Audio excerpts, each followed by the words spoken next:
Dalam kira-kira sebulan lepas, keputusan mahkamah mengenai dengan kalimah Allah telah ditentang habis-habisan oleh pihak tertentu dengan mengadakan bermacam-macam demonstrasi lengkap dengan gambarnya dan lengkap dengan kata-katanya menentang keputusan mahkamah, memprotes keputusan mahkamah. Ini satu perkara yang baru dari Malaysia yang boleh rakyat tiru dalam lagu ni. Kerana ia membuat demonstrasi mengenai dengan kalimah Allah ini bukan sebahagian orang kenamaan. Jadi oleh yang demikian, bila keputusan hari ini dibuat oleh mahkamah memberi peluang kepada Datuk Zamri, maka rakyat boleh menentang. Boleh menentang keputusan mahkamah ini walaupun tidak dengan demonstrasi, tapi boleh menentang dengan rasa karaha ilaikumul kufra wal fusuq wal isyan, menimbulkan rasa benci dalam hati rakyat terhadap putusan tadi, putusan ini. Kerana kemenangan kemenangan yang berlaku, kemenangan kepada Perdana Menteri kepada Menteri Besar baru ni bukan melalui pilihan raya, tapi melalui kita panggil rampasan kuasa. Dan rampasan kuasa ni tak nampak sangat daripada kehendak orang yang melompat. Kerana waktu mula-mula dulu dihadir bersama oleh ketua parti. Nampak sangat ada unsur, sama ada unsur rasuah ke, sama ada unsur paksaan ke, ataupun unsur tekanan apa tertentu. Jadi oleh yang demikian, saya minta daripada rakyat protes dengan cara, walaupun tidak dengan cara demonstrasi, tapi protes dengan cara benci. Dalam Islam ada sebut wa karaha ilaikumul kufra wal fusuq wal isyan. Allah menimbulkan rasa benci dalam hati kamu terhadap kufur, terhadap kerja fasik dan kerja durhaka. Ni kerja fasik. Kerana mereka menang tidak melalui pilihan raya, dan pihak yang memenangkan ini melompat. Melompat ini sudah pecah amanah. Jadi beri oleh rakyat pundi-pundi dia pada mereka, pecah amanah. Dan pecah amanah ini akan datang ni, duka ceritanya akan berlaku lagi insya-Allah. Akan berlaku lagi pokok ni, kerana mereka akan galak dengan kerja-kerja jahat ni. Jadi dengan sebab itu akan timbul huru-hara dalam Malaysia dengan sekiranya benda-benda berlaku. UMNO dengan sebab dia tolak Islam, automatik dia tidak ada moral.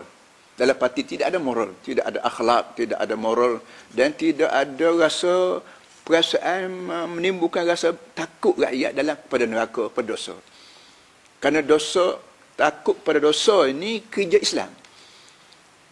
Iman dalam Islam wajib kita beriman dengan benda gaib. Kalau benda tidak gaib tak payah beriman. Macam api panah tak payah beriman, saya beriman api ni panah tak payah. Kerana barang ni barang terang-terang. Hak wajib beriman ni benda gaib. Dosa pahala gaib. Allah gaib. Malaikat gaib. Syurga neraka gaib. Jadi benda-benda begini tidak wujud dalam parti UMNO yang menolak Islam sebagai dasar hidup. Jadi sebab itu selagi negara yang diperintah oleh golongan sekular, maka selama itulah tidak akan bertapak iman dalam hati rakyat dia. Kerana rakyat juga sebuah negeri sebagaimana anak di dalam sebuah rumah. Perangai anak mencerminkan perangai ibu bapa. Ibu bapa menurun perangai dia kepada anak-anak. Fa abawahu yuhawidani au yunassirani au yumajjisan. Nabi sebut ibu bapa lah yang membuatkan anak-anak ni menjadi perangai Yahudi, perangai Nasrani, perangai Majusi. Jadi kalau anak tu kalau ibu bapa bertanggungjawab mencerminkan perangai dia pada anak, maka serupa juga pelajar-pelajar mencerminkan perangai cikgu. Cikgu ajar lagu mana benda tu, maka pelajar-pelajar menjadi cermin. Begitu juga rakyat. Rakyat ni jahat tak jahat, baik tak baik, terserap di atas pemimpin negara. Pemimpin negara bermoral, rakyat bermoral. Pemimpin negara tidak bermoral, rakyat tidak bermoral. Ini cerita panjang. Sebab itulah Allah Ta'ala kirim agama pada manusia melalui Nabi. Bukan melalui. Nabi-Nabi ini ialah orang yang khuluqan azim. Wa innaka la'ala khuluqan azim. Kamu, ya Muhammad, menguasai khuluq yang begitu sekali besar. Jadi oleh yang demikian, maka kalau pihak tertentu telah demonstrasi besar-besaran menentang, memprotes putusan mahkamah mengenai kalimah Allah, maka pelik apa kalau kita sekarang ni tentang sama putusan mahkamah hari ini melalui benci, doa supaya Tuhan kutuk orang-orang yang melompat, melompat dan orang yang khianat amanah pengundi ini sendiri.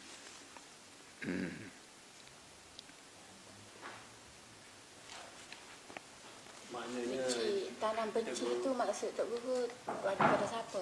Mana? Tanam rasa benci semua rakyat.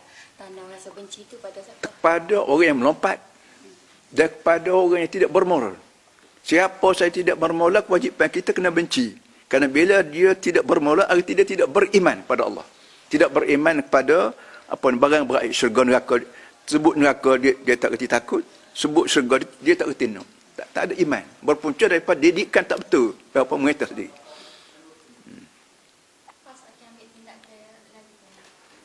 Tindakan itu kemudian. Tapi saya nak sekarang rakyat jangan terima bulat-bulat putusan ni. Sebagaimana rakyat diajar berdemonstrasi lepas pada putusan mahkamah kalimah Allah dulu. Kalau rakyat nak buat demonstrasi lagu mana? Itu masalah dia lah. Tapi saya nak sekarang benci. Kalau demonstrasi, kalau satu pihak boleh demonstrasi, maka kenapa pihak lain tak boleh demonstrasi?